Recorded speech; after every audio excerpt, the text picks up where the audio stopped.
Наш эфир продолжает выпуск новостей. В студии Сергей Михедов. Здравствуйте. Коротко о темах. Исторический рекорд к быстрому интернету в Якутии. За год подключили 70 населенных пунктов. 1,5 часа беседы и несколько десятков ответов на самые волнующие вопросы. Мэр Якутска Евгений Григорьев пообщался с журналистами. Праздник для детей и взрослых. Читатели Алданской детской библиотеки побывали на первом в этом году новогоднем утреннике. В этом году полярные авиалинии впервые превысят 20-тысячный рубеж показателей налета. Несмотря на ограничения, связанные с пандемией, авиакомпания завершает уходящий год успешно, заявил глава республики Айсен Николаев. Говоря о предварительных итогах финансово-хозяйственной деятельности за год, Николаев отметил, что полярные авиалинии справляются с задачами. Глава поблагодарил полярников за участие в борьбе с лесными пожарами и отметил, что благодаря работе авиации удалось ликвидировать многие очаги. Как уточнил генеральный директор авиакомпании Семен Винокуров, производственный налет в этом году в 1 и 2 раза будет превышать показатель 2020 года и составит более 20 тысяч часов. Также Айсен Николаев и вице-президент, директор дальневосточного филиала компании «Ростелеком» Андрей Карташов на рабочей встрече наметили дальнейшие планы. В частности, по строительству волоконно-оптических линий в арктических районах Якутии и цифровизации населенных пунктов. Так, в текущем году в регионе проложены рекордные 3000 километров оптоволокна. В результате к быстрому интернету подключили 70 населенных пунктов. Это исторический рекорд. Айсен Николаев напомнил, что недавно запустили волоконно-оптическую линию связи за полярным кругом в селе Желенда Ленёкского района. Далее магистраль проложат до сел Соскылах и Юрюн-Хаяна Барского района. Затем линию связи соединят с магистралью, идущей по Северному морскому пути. Возгорание произошло на территории Среднебатуобинского нефтегазоконденсатного месторождения в селе Тас-Юряк Мирнинского района. На момент прибытия пожарных наблюдался открытый огонь. В результате вагончик поврежден внутри. По всей площади это 20 квадратных метров. Возможная причина пожара – короткое замыкание электропроводки. Виновное лицо и ущерб устанавливают.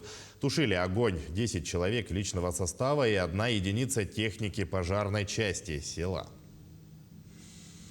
Глава Минздрава России Михаил Мурашко утвердил национальный календарь профилактических прививок, в том числе календарь прививок против коронавируса.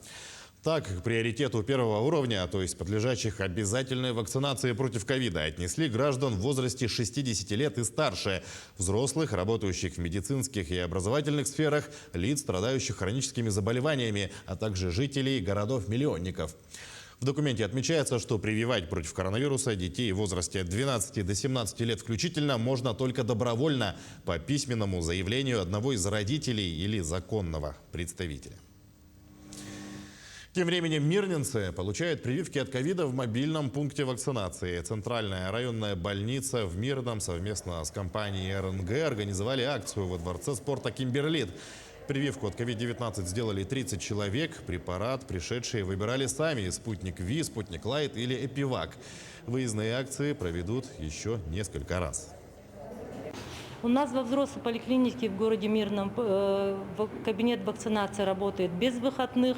Летом мы выезжали на своем медицинском автобусе, делали выездные акции. Ну а теперь благодаря компании РНГ и ее руководителя Владимира Сергеевича Ракитина у нас есть все необходимое оборудование для организации мобильных пунктов вакцинации в любое время года. Это складные столы, стулья, ширмы, рециркулятор. Ну и самое главное, это удобный транспортировочный холодильник для хранения и перевозки вакцин. Более 1000 рублей за килограмм мяса от местных производителей. Такова средняя стоимость сейчас на крестьянском рынке Якутска. Посетители жалуются на завышенные цены. Впрочем, ценообразование на рынке ни Минсельхоз, ни Госкомцены республики контролировать не могут. Цены диктует ситуация в регионе в целом. Арендная плата за место, стоимость электроэнергии, обязательные лабораторные исследования мяса, плюс к этому зарплата продавцов. Предприниматели вынужденно поднимают ценники. Однако, несмотря на это, сейчас наблюдают пик продажи мяса и рыбы. Всего для рыбы администрация рынка выделила 40 мест, а для продажи мясной продукции 35. Цены на мясо, к примеру, жеребятины тут варьируются от 600 до 1300 рублей за килограмм. Ну, у нас на рынке работает около 40 торговых точек мяса и около 45 рыбной продукции. Аренда стоит 24 тысячи. Да, сейчас самый сезон, скоро Новый год. Вот, наступление, сейчас свежих рыб очень много стало. Но раньше не было. В Якутске сегодня открыли многофункциональный экзаменационный центр по независимой оценке квалификации на базе Северо-Восточного федерального университета. Детали знает мой коллега Власий Сергеев. Он сейчас выходит с нами на прямую связь. Власий, приветствую. Какие задачи стоят перед центром? Сергей, приветствую. Я нахожусь в главном учебном корпусе Северо-Восточного федерального университета, где буквально 30 минут назад состоялось открытие многофункционального экзаменационного центра по независимой оценке квалификации. Деятельность нового подразделения университета будет направлена на подготовку к сопряжению промежуточной аттестации, государственной итоговой аттестации обучающихся вуза с независимой оценкой. Также сегодня здесь состоялась презентация обновленного библиотечного пространства под названием Unity. Оно представляет собой комфортную рабочую зону, где можно будет проводить различные мероприятия для студентов, так и для преподавателей. Здесь будут использованы технологии с применением QR-кодов для быстрого поиска необходимой нужной литературы. О том, что же даст введение центра и библиотечного обновленного пространства, нам рассказал ректор Северо-Восточного федерального университета Анатолий Николаев. Предлагаю послушать. В первую очередь, сегодня мы открываем новый вид нашей библиотеки, потому что сейчас уже принимается концепция развития совсем новой библиотеки, типа смарт-библиотеки. Да, и сейчас вот первое событие – это приурочено к открытию нового вида библиотеки, которая должна притягивать совсем-совсем молодых школьников и студентов, которые обучаются в нашем университете.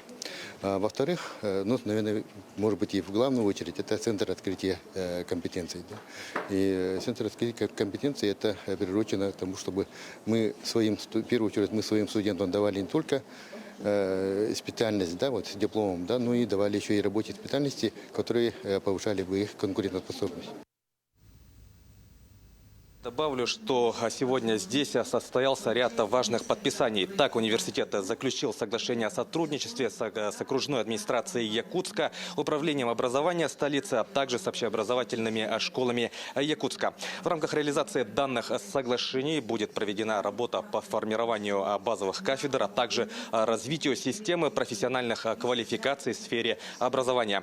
Подробнее о данных подписаниях, новом центре, а также о библиотеке вы сможете посмотреть в вечерних выпусках новостей. У меня на этом к этому часу все. Передаю слово тебе, Сергей. Власий, спасибо. Ну что ж, будем ждать от тебя новых подробностей. А пока продолжаем выпуск. Чуть ранее сегодня глава Якутска Евгений Григорьев встретился с журналистами и на пресс-конференции озвучил итоги уходящего года и планы на год предстоящий. Так, в коммунальное хозяйство столицы поступит более 100 единиц техники. Город активно готовится и к юбилейным мероприятиям. В планах начать преображение парка культуры и отдыха. Его хотят назвать в честь столетия ЯССР. Также мэр затронул тему безнадзорных животных. Этот вопрос должен решать на 3 уровнях власти – муниципальном, региональном и федеральном, ведь есть общий закон. Кроме того, Евгений Григорьев рассказал о преображении столицы. В этом году удалось отремонтировать рекордные 48 километров дорог. Среди них начаты и капиталоемкие объекты, как проспект Ленина. Движение по нему должны открыть летом следующего года. Также в следующем году приведут в порядок 75 дворовых территорий. Это буквально 5-летний план. Но благодаря поддержке федерального центра удастся реализовать объекты за 1 сезон. Несмотря на все сложности, которые были в 2021 году, все поставленные планы достигнуты.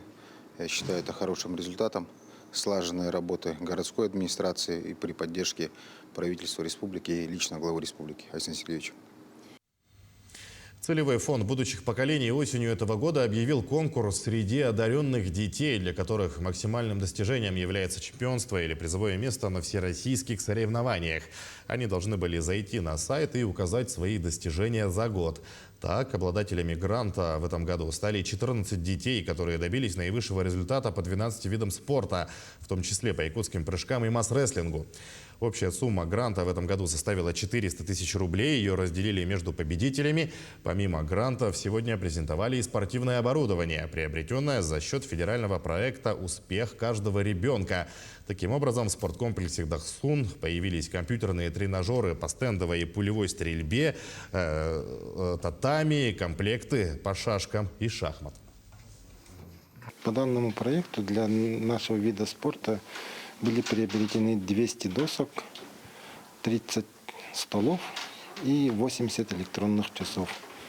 И теперь вот мы можем проводить, вот, как видите, занятия и так далее. И даже мы можем провести большие республиканские соревнования. У нас как раз именно были проблемы с нехваткой досок и электронных часов.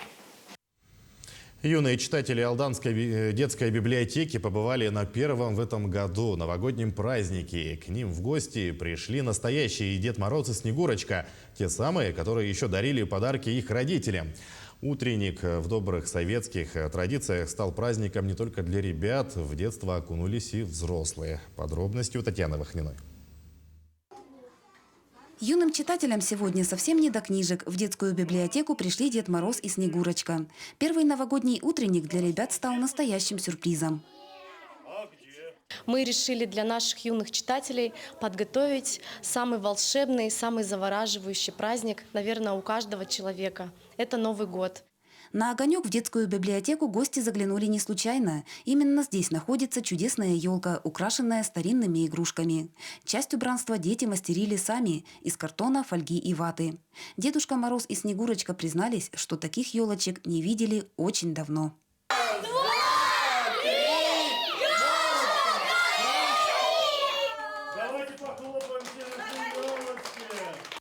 Елочка засияла волшебным светом гирлянд, позвав всех в веселый хоровод. Настало время веселья. Дед Мороз со Снегурочкой приготовили для ребят невиданные потехи. В такие забавы на новогодних праздниках играли еще их родители, когда были маленькими. Мы решили нарядить елку немного уже в необычном стиле. Это советские новогодние игрушки на нашей елке, так как в них присутствует какая-то особая тайна, воспоминания прошлого. Конечно, Дед Мороз пришел к ребятам не с пустыми руками, а с большим мешком подарков. Дети тоже приготовили сюрпризы и поздравления гостям. Мальчишки и девчонки читали стихи, исполняли песни и танцевали. Новогодний утренник в советском стиле стал праздником не только для ребят. В детство окунулись и взрослые. Праздник очень красивый был, понравился. Детки очень рады подаркам, подарки очень хорошие. Идея организации детского утренника в добрых советских традициях принадлежала директору библиотеки Татьяне Ефимовой. Подготовка к празднику началась еще осенью. Требовалось подобрать игрушки и флажки, написать сценарий, найти загадки и продумать забавы.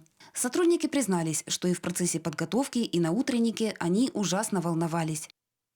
Конечно, волнения немного было, так как я первый раз выступаю в роли Снегурочки. Такой праздник в библиотеке прошел впервые, и он удался на славу. Впрочем, в канун самого главного праздника года, во время волшебства и чудес, по-иному и быть не могло. Татьяна Вахнина, Георгий Баранов, Александр Лукин, Алдан. Мы следим за развитием событий. Оставайтесь с нами.